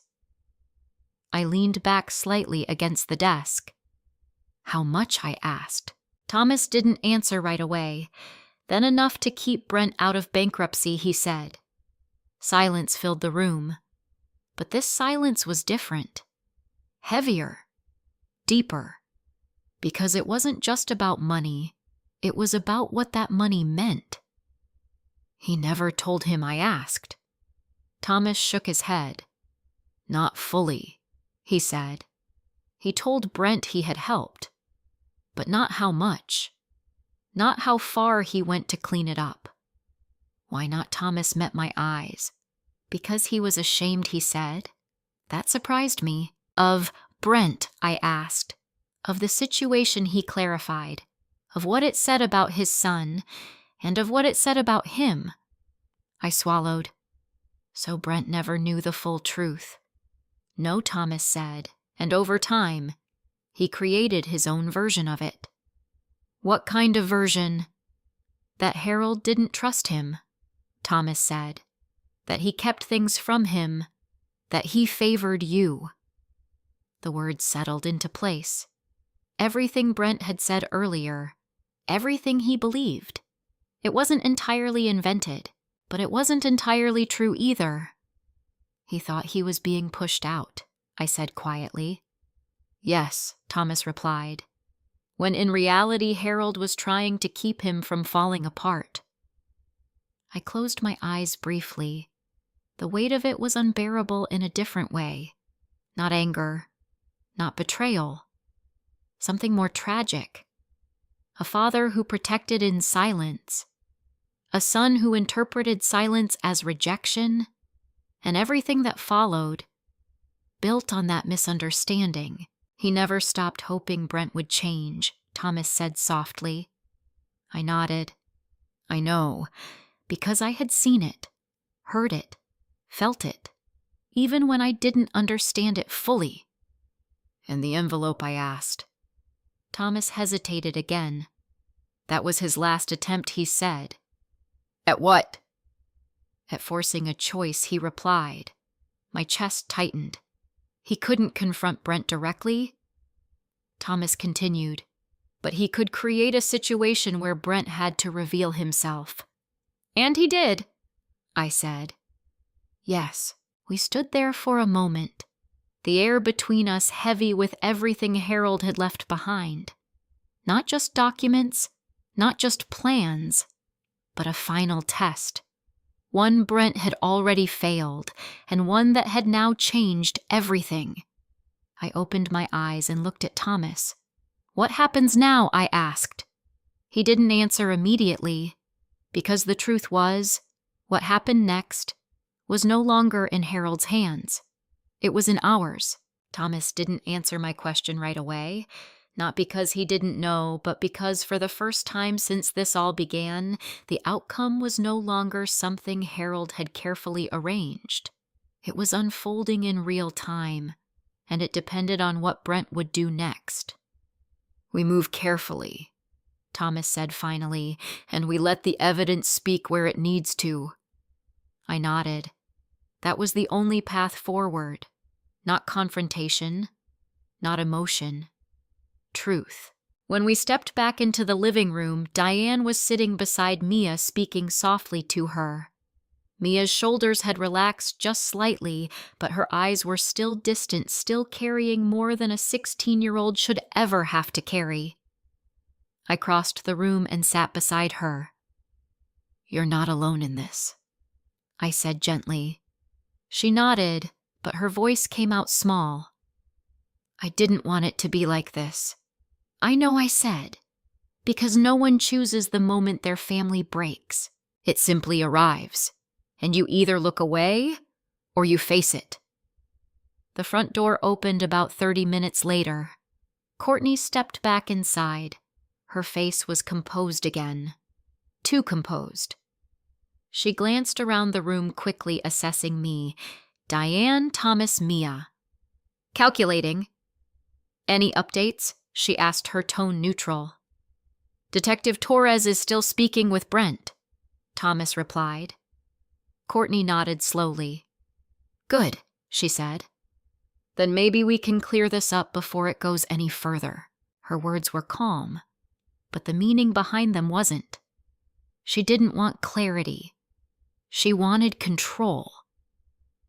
You're welcome to sit, I said. She did. Across from us. Perfect posture. Perfect stillness. But I could see it now, the tension beneath the surface. The way her fingers pressed lightly together, the slight delay before each breath. She was waiting. Waiting to see which way this would turn. The silence stretched. Then Mia spoke.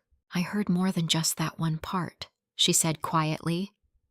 Courtney's head snapped toward her. What do you mean? She asked. Mia swallowed. There was more. After she said. Courtney leaned forward slightly. Mia. No, Mia said, her voice shaking but firm. You need to hear this too. She looked at me, then at Thomas. Can I play the rest? Thomas nodded. Yes, he said. Mia unlocked her phone again. Her fingers trembled as she scrolled. Then she pressed play. The audio resumed. This time the voices were clearer. Courtney's voice came first. We can still fix it. We just need to make sure nothing else comes out. Brent responded immediately. If he recorded anything, we're done, he said. My chest tightened. If Courtney repeated. You don't know that he did. I know him, Brent said.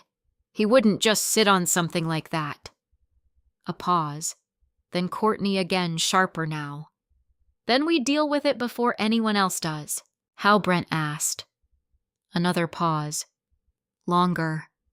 And then... We say he wasn't thinking clearly at the end. The words hit harder than anything before. My breath caught. Even Diane shifted beside me. You're serious? Brent asked. We don't have a choice, Courtney replied. If anything comes up, we say it was confusion. Memory issues. Whatever it takes. Silence. Then Brent again. And Norma. My name. In his voice. Tense. Measured. We say she influenced him, Courtney said. That she controlled access. That she... The recording stopped. Mia's hand dropped again, her face pale. The room was completely still. No one spoke. Because there was nothing left to question. This wasn't misunderstanding. This wasn't confusion. This was intent. Clear. Deliberate. And cruel. Courtney didn't react immediately. She didn't deny it. Didn't interrupt. She just sat there staring at the phone. Then slowly, she leaned back, exhaled. And for the first time since I had known her, she looked tired. Not defeated, but exposed. That's not the full conversation, she said quietly. Diane let out a short, incredulous laugh. You really want to go with that? She asked. Courtney didn't look at her. It matters, she said. No, I said softly. It doesn't. She turned to me then, and in her eyes I saw something new. Not calculation, not strategy. Fear. You don't understand how this works, she said. Then explain it, I replied. She hesitated, because there was no explanation that could undo what had already been said. You think Harold was perfect? She asked suddenly. You think he didn't hide things, didn't control everything behind the scenes? That doesn't justify this, I said. It explains it, she insisted. No, I said again. It doesn't. Silence. Heavy. Final. The front door opened again. This time it was Brent. Detective Torres stepped in behind him.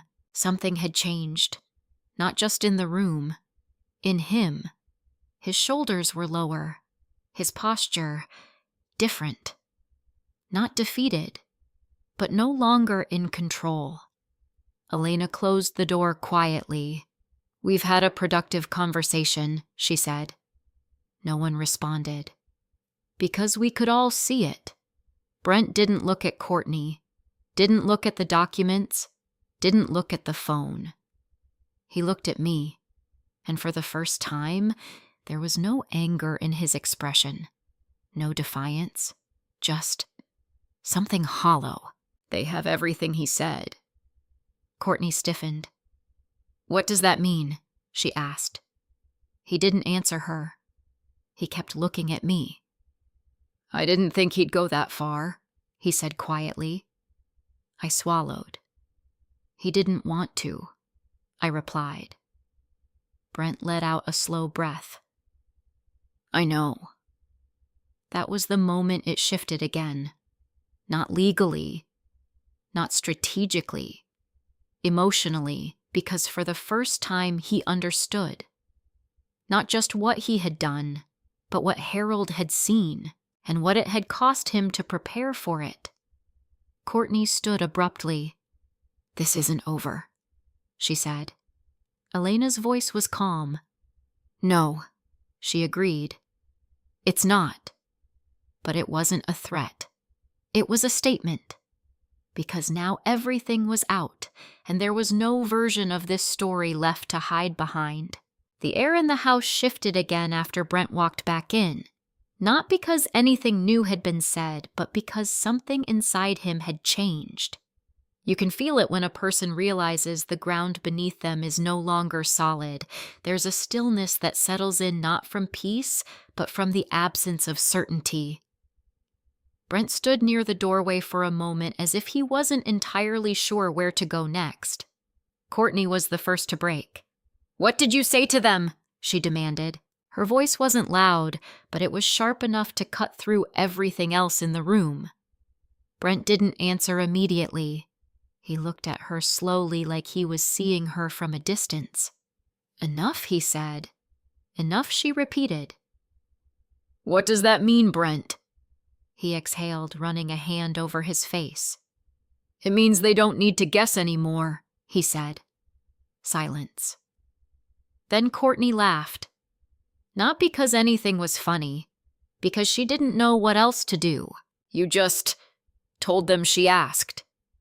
They already had most of it, he replied, and you gave them the rest, she shot back. Brent didn't respond, because the answer was obvious. Courtney turned to Thomas, her composure cracking again. This is unbelievable, she said. You're just going to sit there and let this spiral? Thomas remained calm.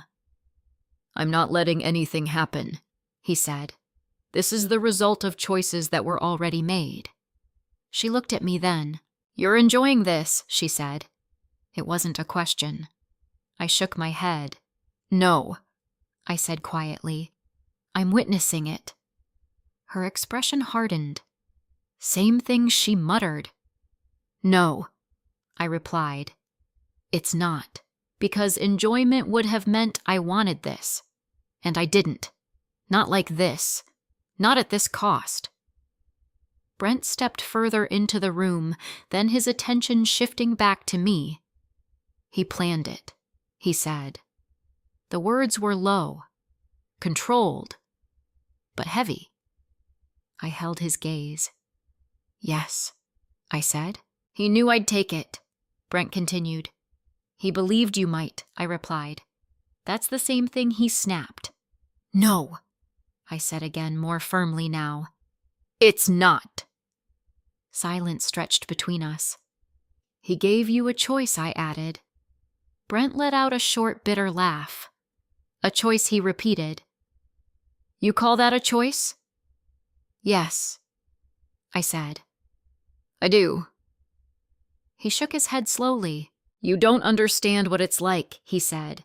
To spend your entire life feeling like everything you're supposed to inherit is just out of reach. I didn't interrupt. Because this wasn't about evidence anymore.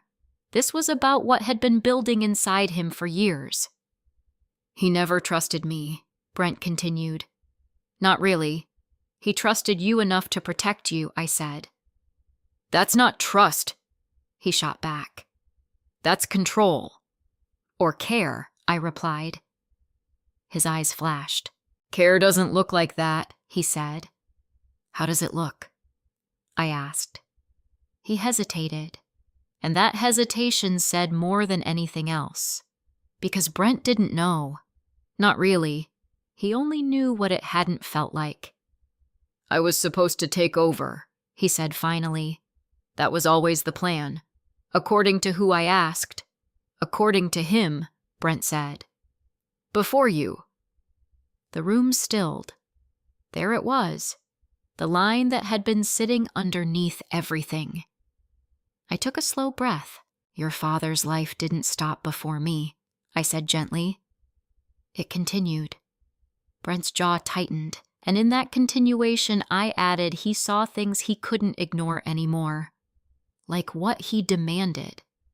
I held his gaze. Like patterns, I said. Decisions. Consequences. His expression hardened. You mean mistakes, he said. Yes, I replied, but also choices. Silence. Heavy. Unavoidable. Brent looked away first, not in defeat, but in something close to realization. He didn't tell me everything he said quietly. No, I agreed. He made decisions without me. He continued. Yes. And you think that was fair I didn't answer right away, because fairness wasn't the right word. Life isn't structured around fairness, I said finally. It's structured around responsibility. That hit. I saw it. Not in his expression, in his stillness. Courtney stepped forward again, her voice cutting in sharply. This is pointless, she said. You're turning this into something philosophical when it's not. It is, Diane said from across the room. It's exactly that. Courtney turned on her. No, it's not, she snapped. It's about assets, ownership, legal standing, and intent. Detective Torres added calmly. Courtney froze. Because she knew. That word mattered now. More than anything else, Brent exhaled slowly, his shoulders dropping slightly. The envelope, he said. Oh. Everyone's attention shifted back to him. What about it? Thomas asked. Brent looked down briefly, then back up. He wrote it like a test, he said. Yes, Thomas replied. And I failed, Brent said. No one corrected him. No one needed to, because that was the truth. Not legal, not technical, human. You didn't fail because of the letter, I said quietly. He looked at me. You failed because of what you chose to do before you even opened it. Silence. Long. Heavy. Brent let out a slow breath. I thought it was something else, he admitted. I know, I said. I thought he had left something behind. Just for me, he continued. And he did, I said. That caught him off guard. What he asked. The truth, I replied. His expression shifted. Not in anger, not in defense, in something deeper, something that hurt. Yeah, he said quietly. I got that part. Courtney stepped back slightly, her energy draining out of the confrontation, because for the first time she wasn't controlling the narrative. Brent wasn't even trying to control it anymore. He was just facing it. Thomas closed his briefcase slowly. This will move forward through proper channels, he said. There are processes now that can't be avoided. Brent nodded once. I figured. Elena stepped closer. We'll be in touch, she said. Again, not a threat. A certainty. Brent didn't argue. Didn't resist. Because there was nothing left to argue. The facts were there. The evidence was there. And most importantly, his choice was there. Courtney grabbed her bag again, her movement sharper this time. This isn't over, she said. Elena met her gaze. No, she said calmly. It's not. But again, not a warning. A continuation. Courtney turned and walked out. The door closed behind her. This time no one followed. Brent stayed where he was, for a long moment. Then he looked at me. I didn't think it would end like this, he said. I nodded slowly. Neither did your father, I replied. Silence. Then Brent turned and walked toward the stairs. Not running, not hiding, just leaving. And for the first time since all of this began, the house felt still, not tense, not waiting, just still. Because the truth had done what it was always meant to do. It had surfaced. And once it does, everything else follows. The house felt hollow after Brent went upstairs. Not empty because we were still there, but hollow in the way a place feels after something essential has been pulled out of it. The tension that had been building for days didn't disappear. It settled, like dust after a collapse. Diane exhaled and sat back down, rubbing her temples. I hate it when it ends like this, she said softly. It hasn't ended, Thomas replied, closing his briefcase with that same careful precision. It's just moved into its next phase. He was right, of course. There would be calls, paperwork, formal statements, timelines. There would be conversations I didn't want to have with people I didn't trust to understand. There would be versions of this story told in ways that bent toward convenience. But none of that mattered in this moment. In this moment, there was only the quiet aftermath. Elena lingered a few minutes longer, speaking gently with Mia, explaining what would happen next in terms a 16-year-old could hold without breaking. She didn't use legal language. She didn't make promises she couldn't keep. She spoke plainly with a calm that didn't ask Mia to be stronger than she was. "You did something very difficult," she said to her. "That matters." Mia nodded, but her eyes filled anyway. "I didn't want to hurt him," she whispered. "I know," Elena said. "Telling the truth and hurting someone can happen at the same time. That doesn't make it wrong." I felt Mia's fingers tighten around mine. When Elena left, the house closed in again, smaller, quieter, honest, in a way it hadn't been before. Thomas paused by the door, turning back to me. "I'll be in touch tomorrow," he said.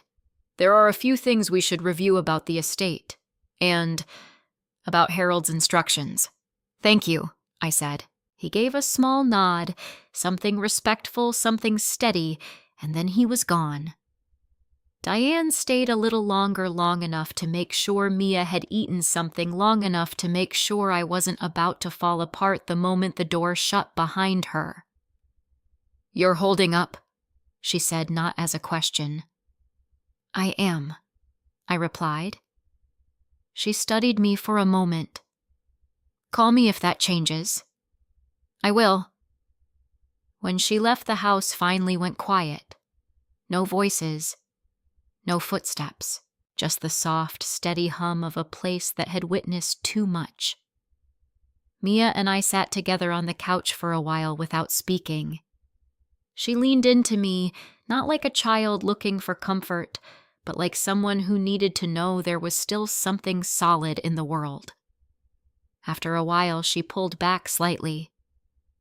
"Is he going to be okay?" she asked. I knew who she meant.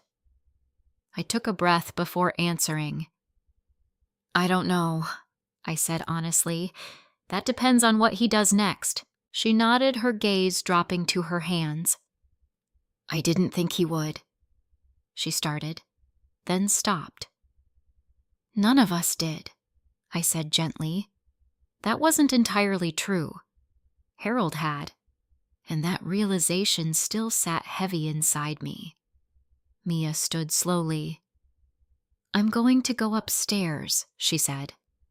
Okay, I replied. I'll be here. She hesitated at the bottom of the stairs, glancing back at me. Thank you, she said. For what I asked. For not making me feel like I did something wrong. My chest tightened. You didn't, I said. She nodded once and went upstairs. I listened to her footsteps fade, then disappear behind a closed door, and just like that I was alone. For the first time since Harold died. Truly alone. I didn't go to the kitchen, didn't turn on the television, didn't reach for my phone. Instead, I stood and walked down the hallway, past the living room, past the staircase, toward the study. The door was slightly open. I pushed it gently and stepped inside. The room felt different now. Not tense, not watchful, just quiet. The desk was exactly as we had left it. The safe closed. The papers neatly arranged. Harold's presence still lingering in the details, the way he organized things, the way he labeled everything with care. I walked to the desk and sat down in his chair. For a moment, I just rested my hands on the wood. Then I opened the safe. The remaining envelopes were still there. One for Thomas. One for me. I reached for mine. It felt heavier than it should have. Not physically, emotionally. I turned it over in my hands, tracing Harold's handwriting with my fingertips. He had written my name slowly, carefully. Norma. Not rushed. Not careless. Deliberate. I opened it. Inside was a single letter. I unfolded it slowly, and I began to read. Norma. If you're reading this, then things have likely unfolded in a way I hoped they wouldn't, but prepared for anyway. I swallowed. His voice filled my mind again, not from a recording this time, but from memory. Steady, gentle. I'm sorry you're in the middle of this. You didn't ask for it. You didn't deserve it. My vision blurred slightly, but I kept reading. I tried to believe that time would soften what I saw growing in Brent. I tried to believe that if I gave him space, he would find his way back to himself. A pause. A breath. I was wrong to wait as long as I did. Tears slipped down my cheeks before I realized they were there. You gave me something I hadn't had in years, peace. Not loud, not dramatic, just steady. And I should have protected that more carefully. My hand tightened around the paper.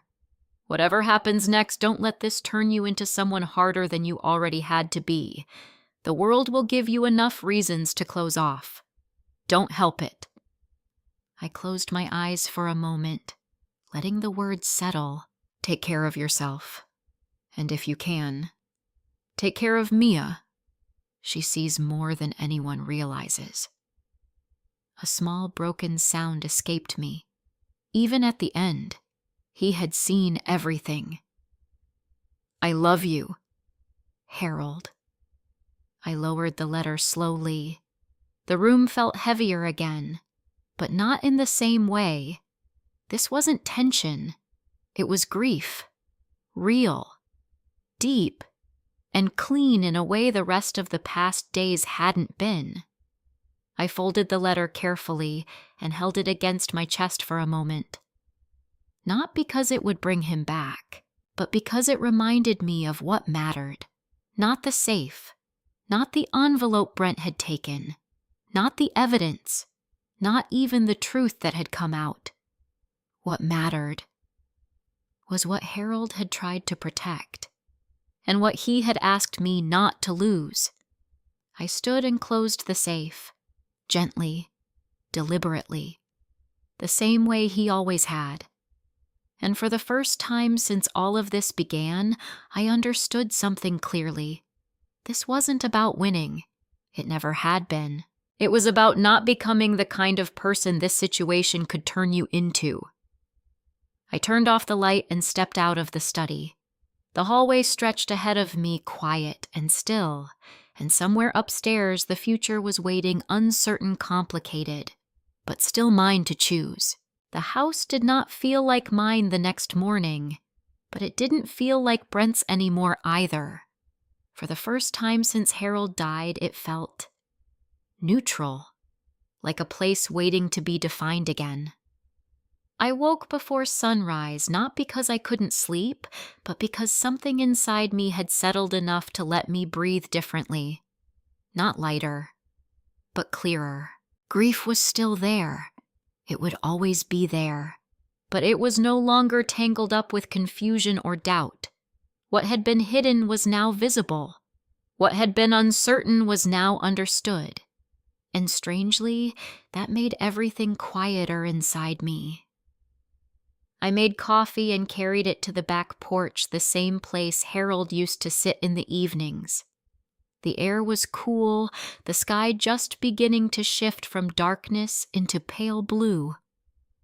For a long time, I didn't think about Brent, or Courtney, or the investigation.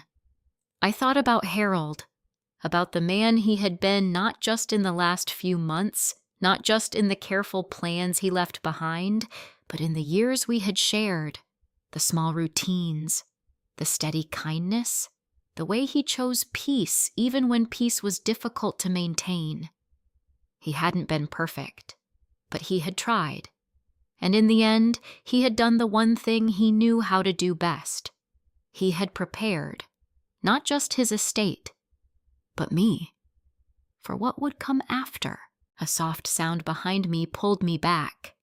Mia stood in the doorway wrapped in one of Harold's old sweaters. She looked smaller than usual, not physically, emotionally. "Couldn't sleep?" I asked gently. She shook her head. I kept thinking about everything she said. I nodded. "That happens." She stepped onto the porch and sat beside me. For a while we watched the sky together. No words, just quiet. "Is it going to be like this now?" she asked after a while. "What do you mean?" Everything she said. People, family, just broken. I took a breath. "It might feel that way for a while," I said honestly. She nodded slowly. "But it doesn't have to stay that way," I added. She looked at me. How I thought about that for a moment. "By deciding what you carry forward," I said, "and what you leave behind?" She frowned slightly. "I don't understand." "You will," I said softly, because I hadn't understood it fully myself until now. Later that day, Thomas came by again. This time it wasn't about revelations. It was about structure. We sat at the dining table, just the two of us, and went through the estate in detail. Harold had been thorough, careful. Everything was documented, accounted for, protected. "There's no ambiguity," Thomas said. "He made sure of that." I nodded. "I expected that." He studied me for a moment. "You're handling this well," he said. "I'm handling it," I replied. That was the truth. Not strong, not unbreakable, just steady. "There's one more thing," Thomas added. I looked up. "What is it?" He slid a document across the table. "A discretionary fund," he said. Harold set it up shortly before he passed. I glanced down at it. "For what?" "For you to decide," he replied. I read the details slowly. A portion of the estate set aside, not tied to the business, not locked into any specific distribution. Flexible. Intentional. What did he want me to do with it? I asked. Thomas shook his head. He didn't specify, he said. He just said you would know. I leaned back slightly, and for the first time since opening Harold's letter, I felt something close to certainty. I think I do, I said. Thomas nodded as if he expected that answer. We finalized what needed to be finalized, signed what needed to be signed. And when he left, I stood in the doorway for a moment watching his car disappear down the street. Then I closed the door, not just physically, emotionally, because that chapter, the one filled with suspicion, tension, and unanswered questions, was over. The following weeks were not easy. There were formal proceedings, interviews, statements. Brent faced consequences not just legally, but personally. The kind that don't resolve in a courtroom. The kind that stay with you. Courtney distanced herself quickly. Too quickly. She shifted her story, adjusted her position, tried to carve out a version of events that left her less exposed.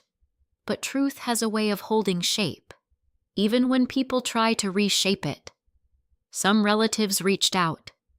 Apologies came in quiet forms, calls, messages, hesitant visits. Others said nothing. Silence can mean many things. Regret, pride, or simply the inability to face what was revealed. I didn't chase any of them, because I had learned something important. Closure doesn't come from others. It comes from what you decide to do next. And for me, that decision became clear the day I visited the local community college. It wasn't planned. I had gone there to drop off some paperwork for a small continuing education program Harold had once mentioned supporting. But as I walked through the campus watching people move between classes, older students, younger ones, people carrying books and uncertainty, at the same time, something settled into place. Second chances. That was what Harold had believed in, even when he shouldn't have, even when it cost him. And I realized I still believed in them too, just differently. A month later, I finalized the details. The discretionary fund became a scholarship, small at first, focused, for adult learners returning to school after setbacks, financial, personal, whatever life had placed in their way. It wasn't about fixing the past. It was about giving someone else a better future, in Harold's name. Not because he had been perfect, but because he had tried. Mia visited often, sometimes to talk, sometimes just to sit. We didn't force anything. We let the relationship grow into something new, something not defined by what had been broken, but by what remained possible. One evening, she stood in the doorway of the study while I was organizing a few final papers. "Do you ever think about it?" she asked. "About what the envelope," she said. I paused, then nodded. "Sometimes." She stepped inside, her eyes moving around the room. "Do you think things would have been different if he hadn't taken it?" I thought about that. Really thought about it. Then I shook my head gently. "No," I said. "Why not?" "Because the envelope didn't change anything," I replied. It revealed it. She was quiet for a moment. Then she nodded. "I think I understand now," she said. I smiled softly. "I think you do." That night after she left, I stood alone in the study one last time. The safe was closed, empty of meaning now. Just a box. Just metal. The real weight had never been inside it. It had been in the choices people made around it. I turned off the light and walked out, closing the door behind me. Harold's son had emptied the safe after the funeral, but he grabbed the wrong envelope, and in doing so, He opened the one thing he could never close again: the truth. Grief has a way of revealing people, not just who they pretend to be, but who they choose to be when no one is watching, when nothing is guaranteed, when the future feels uncertain. I learned that loss doesn't break families. It exposes them. It brings to the surface what was already there: love, resentment, loyalty, entitlement. And sometimes, all of those things at once. What Brent did wasn't created by one moment. It was built over years of misunderstanding, silence, and choices that were never corrected. And what Harold did, what he left behind, wasn't just a plan. It was a final act of truth. Not to punish, but to reveal. The hardest part of all of this wasn't the betrayal. It was choosing what to do after it. Because pain gives you options. You can hold on to it. Let it shape you. Let it harden you. Or you can let it teach you something, and then set it down. I chose to set it down. Not because it didn't matter, but because I didn't want to carry it forever. If you've ever been in a situation where someone close to you betrayed your trust, I want to ask you something. What did you choose to carry forward, and what did you decide to leave behind? Tell me in the comments. I read every one. And if this story spoke to you in any way, don't forget to like and subscribe, wherever you're watching from and whatever time it is for you right now. I'm grateful you were here with me.